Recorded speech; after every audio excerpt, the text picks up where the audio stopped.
Hello, Chicago! Oh! Huh.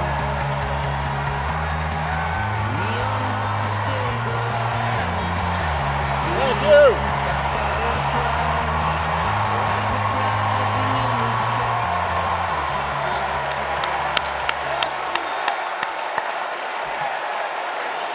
Thank you, thank you.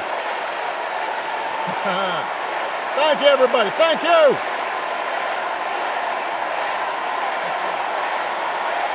Thank you. Thank you. Thank you. All right. That's enough. Thank you. Thank you. Chicago! It's good to be home. It is good to be home, and I don't know about you, but I'm feeling fired up.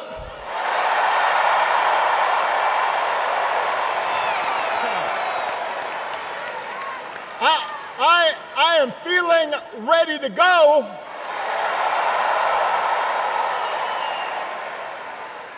Even if I am the only person stupid enough to speak after Michelle Obama.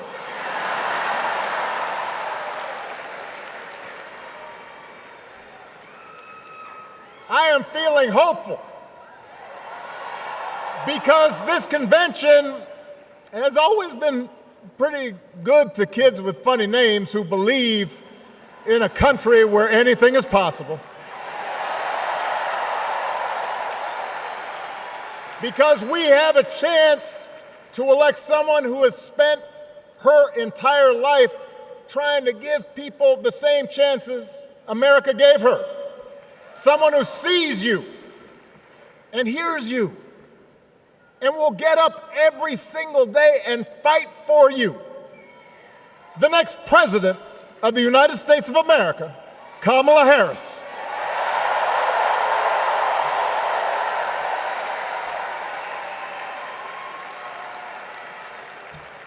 It's been 16 years since I had the honor of accepting this party's nomination for president. And I know that's hard to believe because I have not aged a bit. But it's true. And looking back, I can say without question that my first big decision as your nominee turned out to be one of my best. And that was asking Joe Biden to serve by my side as vice president.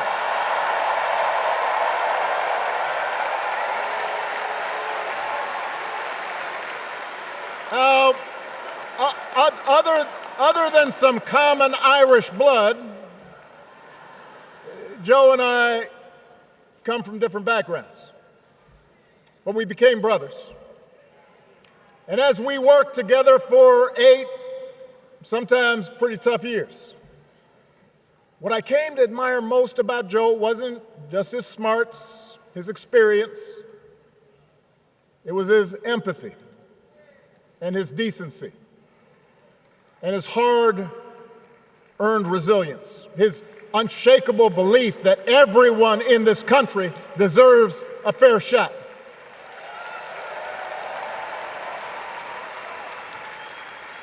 And over the last 4 years, those are the values America has needed most. At a time when millions of our fellow citizens were sick and dying, we needed a leader with the character to put politics aside and do what was right. At a time when our economy was reeling, we needed a leader with the determination to drive what would become the world's strongest recovery. 15 million jobs, higher wages, lower health care costs.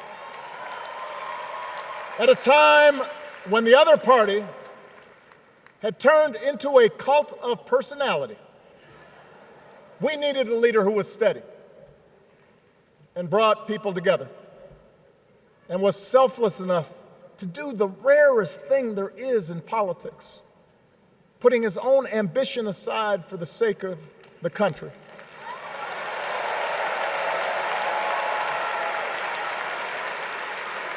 History will remember Joe Biden as an outstanding president who defended democracy at a moment of great danger. And I am proud to call him my president, but I am even prouder to call him my friend.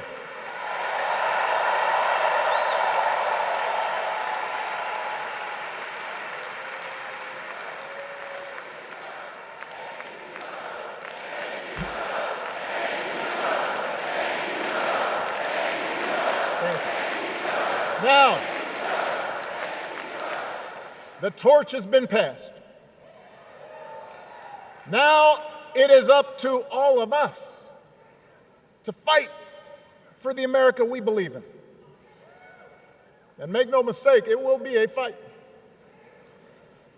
For all the incredible energy we've been able to generate over the last few weeks, for all the rallies and the memes, this will still be a tight race in a closely divided country. A country where too many Americans are still struggling, where a lot of Americans don't believe government can help. And as we gather here tonight, the people who will decide this election are asking a very simple question. Who will fight for me? Who's thinking about my future, about my children's future, about our future together? One thing is for certain, Donald Trump is not losing sleep over that question.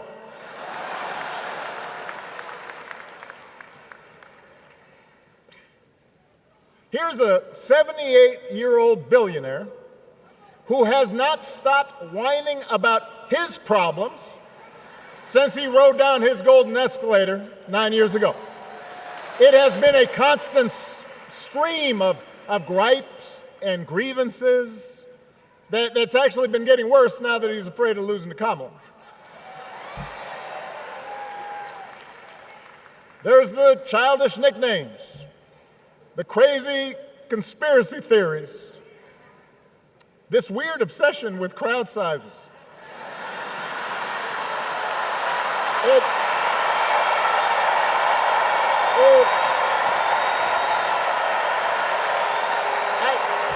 It just goes on and on and on. The other day I heard someone compare Trump to the neighbor who keeps running his leaf blower outside your window every minute of every day.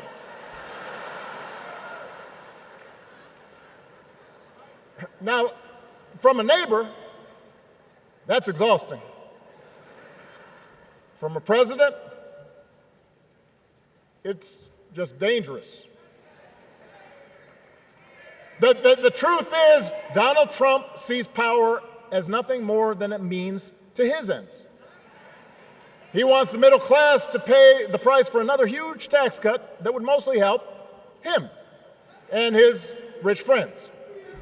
He killed a bipartisan immigration deal written in part by one of the most conservative Republicans in Congress that would have helped secure our southern border because he thought trying to actually solve the problem would hurt his campaign. He doesn't. Do not boo. Vote.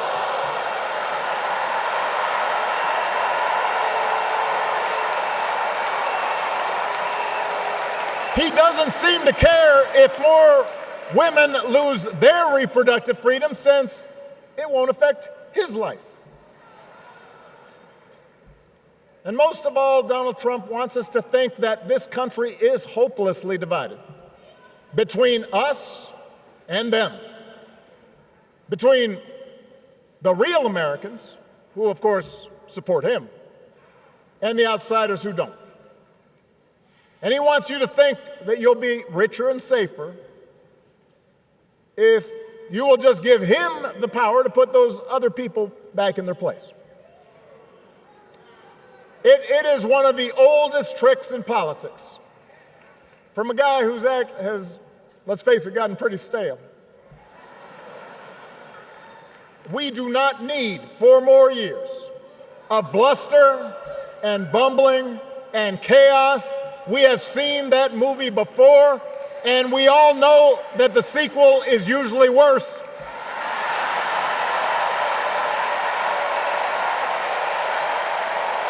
America's ready for a new chapter. America's ready for a better story. We are ready for a President Kamala Harris.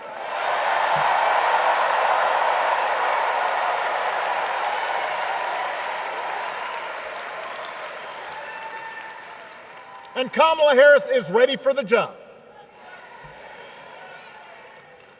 This is a person who has spent her life fighting on behalf of people who need a voice and a champion. As you heard from Michelle, Kamala was not born into privilege. She had to work for what she's got. And she actually cares about what other people are going through. She's not the neighbor running the leaf blower. She's the neighbor rushing over to help when you need a hand. As a prosecutor, Kamala stood up for children who had been victims of sexual abuse. As an attorney general of the most populous state in the country, she fought big banks and for-profit colleges, securing billions of dollars for the people they had scammed. After the home mortgage crisis, she pushed me and my administration hard to make sure homeowners got a fair settlement. Didn't matter that I was a Democrat.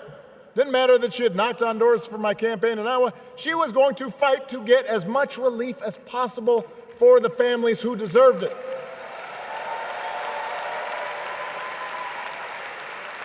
As vice president, she helped take on the drug companies to cap the cost of insulin, lower the cost of health care, give families with kids a tax cut.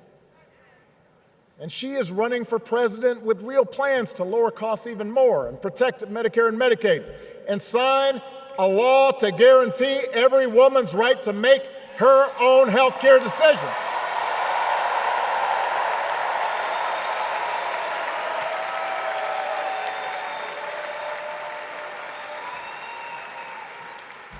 In other words, Kamala Harris won't be focused on her problems. She'll be focused on yours. As president, she won't just cater to her own supporters and punish those who refuse to kiss the ring or bend the knee. She'll work on behalf of every American. That's who Kamala is. And in the White House, she will have an outstanding partner in Governor Tim Walz.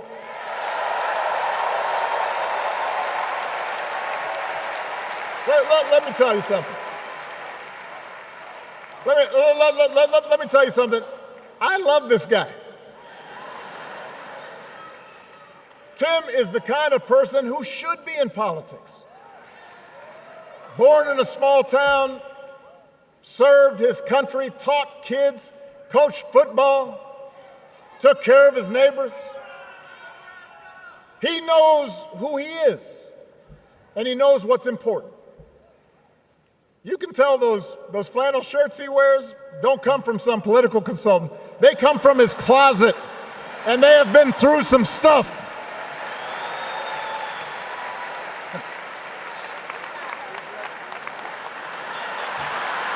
They have been through some stuff. That's right.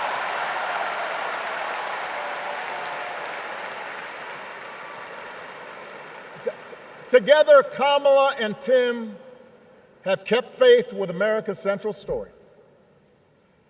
A story that says we are all created equal. All of us endowed with certain inalienable rights, that everyone deserves a chance, that even when we don't agree with each other, we can find a way to live with each other. That's Kamala's vision. That's Tim's vision. That's the Democratic Party's vision. And our job over the next 11 weeks is to convince as many people as possible to vote for that vision. Now, it won't be easy. The other side knows it's easier to play on people's fears and cynicism, always has been. They will tell you that government is inherently corrupt, that sacrifice and generosity are for suckers.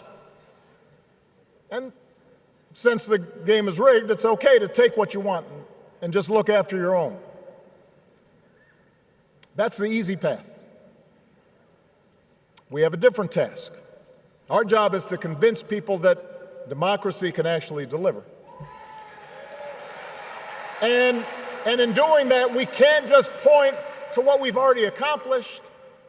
We can't just rely on the ideas of the past. We need to chart a new way forward to meet the challenges of today. And Kamala understands this. She knows, for example, that if we want to make it easier for more young people to buy a home, we need to build more units and clear away some of the outdated laws and regulations that made it harder to build homes for working people in this country. That is a priority, and she's put out a bold new plan to do just that.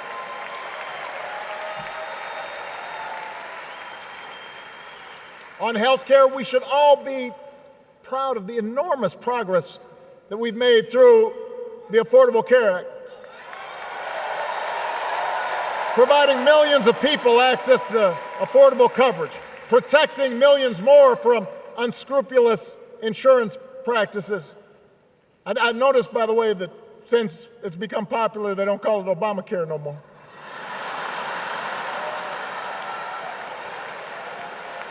But Kamala knows we can't stop there, which is why she'll keep working to limit out-of-pocket costs. Kamala knows that if we want to help people get ahead, we need to put a college degree within reach of more Americans. But she also knows college shouldn't be the only ticket to the middle class. We need to follow the lead of governors like Tim Walz, who said, if you've got the skills and the drive, you shouldn't need a degree to work for state government. And in this new economy, we need a president who actually cares about the millions of people all across this country who wake up every single day to do the essential, often thankless work, to care for our sick, to clean our streets, to deliver our packages. We need a president who will stand up for their right to bargain for better wages and working conditions. And Kamala will be that president.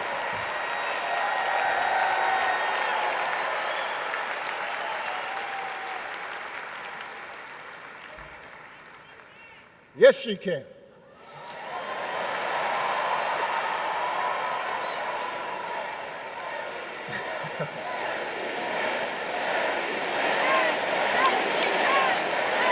Yes, she can. A Harris-Walz administration can help us move past some of the tired old debates that keep stifling progress. Because at their core, Kamala and Tim understand that when everybody gets a fair shot, we are all better off. They understand that when every child gets a good education, the whole economy gets stronger. When women are paid the same as men for doing the same job, all families benefit.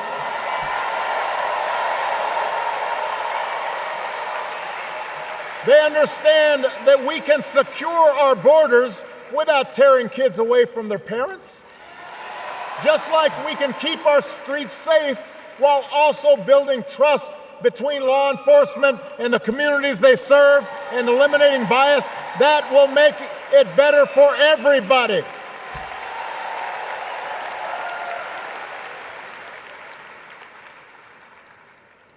Donald Trump and his well-heeled donors, they don't see the world that way. For them, one group's gains is necessarily another group's loss. For them, freedom means that the powerful can do pretty much what they please, whether it's fire workers trying to organize a union, or put poison in our rivers, or avoid paying taxes like everybody else has to do. Well, we have a broader idea of freedom. We believe in the freedom to provide for your family if you're willing to work hard. The freedom to breathe clean air and drink clean water and send your kids to school without worrying if they'll come home. We believe that true freedom gives each of us the right to make decisions about our own life, how we worship, what our family looks like, how many kids we have, who we marry. And we believe that freedom requires us to recognize that other people have the freedom to make choices that are different than ours. That's okay.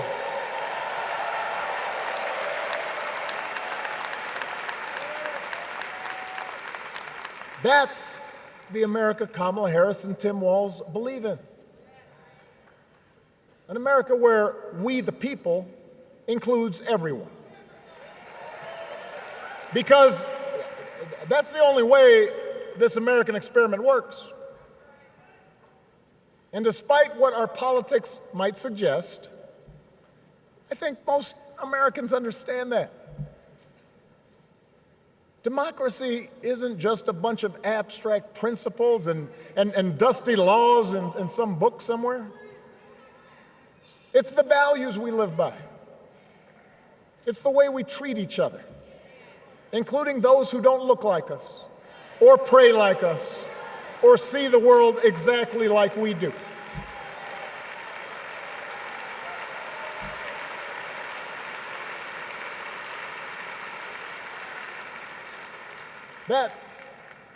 That sense of mutual respect has to be part of our message. Our politics have become so polarized these days that all of us across the political spectrum seem so quick to assume the worst in others, unless they agree with us on every single issue. We start thinking that the only way to win is to scold and shame and out-yell the other side. And after a while, regular folks just tune out, or they don't bother to vote.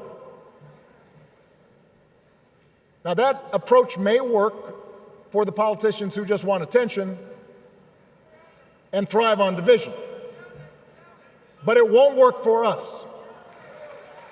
To make progress on the things we care about, the things that really affect people's lives, we need to remember that we've all got our blind spots and contradictions and prejudices, and that if we want to win over those who aren't yet ready to support our candidates, we need to listen to their concerns and maybe learn something in the process.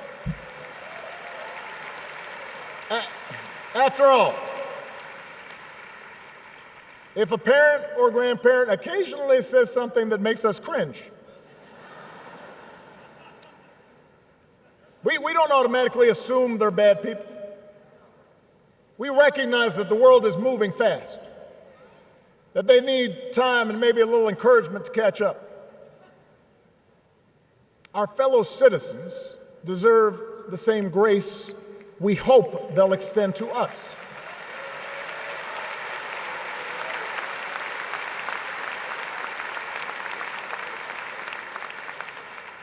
That's how we can build a true democratic majority, one that can get things done. And by the way, that does not just matter to the people in this country. The rest of the world is watching to see if we can actually pull this off.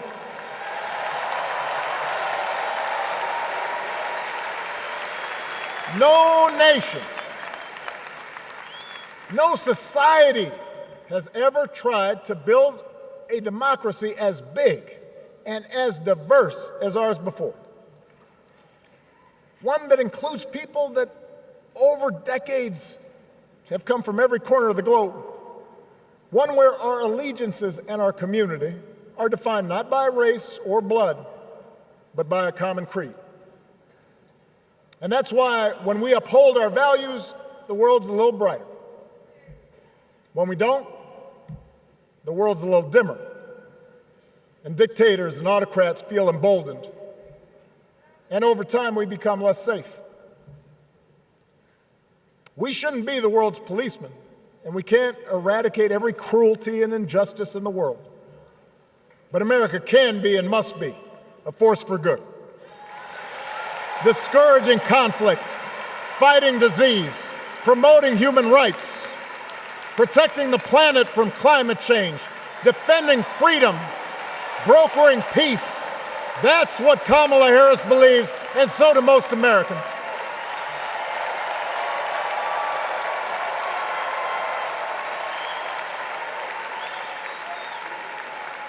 Now,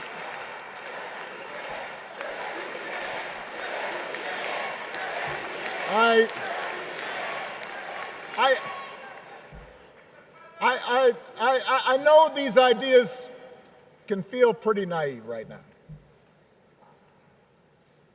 We live in a time of such confusion and rancor, with a culture that puts a premium on things that don't last. Money, fame, status, likes. We chase the approval of strangers on our phones. We build all manner of walls and fences around ourselves, and then we wonder why we feel so alone. We don't trust each other as much because we don't take the time to know each other. And in that space between us, politicians and algorithms teach us to caricature each other and troll each other and fear each other. But here's the good news, Chicago. All across America, in big cities and small towns, away from all the noise, the ties that bind us together are still there. We still coach Little League and look out for our elderly neighbors. We still feed the hungry in churches and mosques and synagogues and temples. We share the same pride when our Olympic athletes compete for the gold. Because the vast majority of us do not want to live in a country that's bitter and divided. We want something better. We want to be better. And the joy and the excitement that we're seeing around this campaign tells us we're not alone. You know, I've spent a lot of time thinking about these past few months because, as Michelle mentioned, this summer we lost her mom, Ms. Marion Robinson. And I don't know that anybody has ever loved their mother-in-law any more than I love mine. Mostly it's because she was funny and wise and the least pretentious person I knew.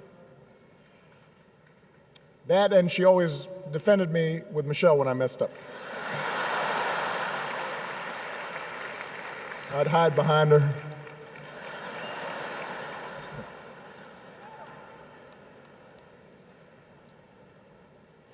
But I also think one of the reasons Mary and I became so close was she reminded me of my grandmother, the woman who helped raise me as a child.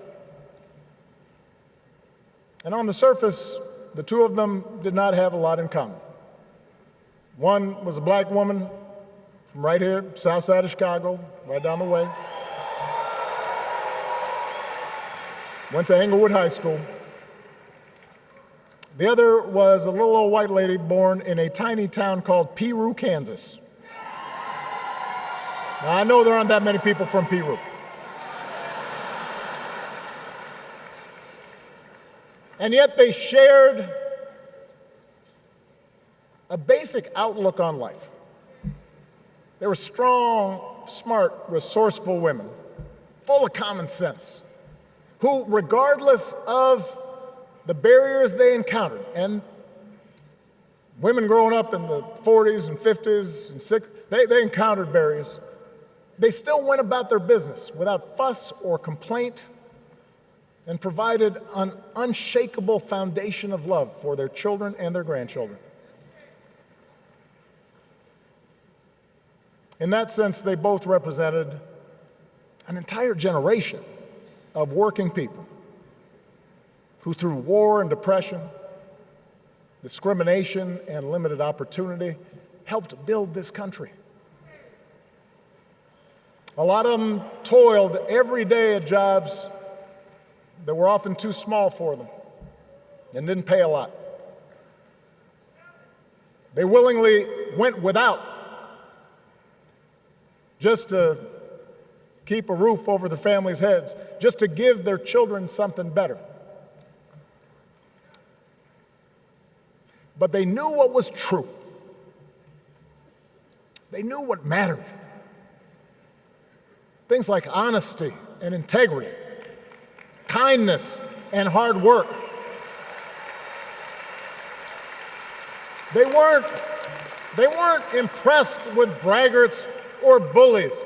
They didn't think putting other people down lifted you up or made you strong.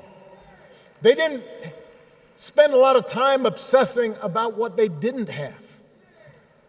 Instead, they appreciated what they did. They found pleasure in simple things: a card game with friends, a good meal, and laughter around the kitchen table, helping others, and most of all, seeing their children do things and go places that they would have never imagined for themselves.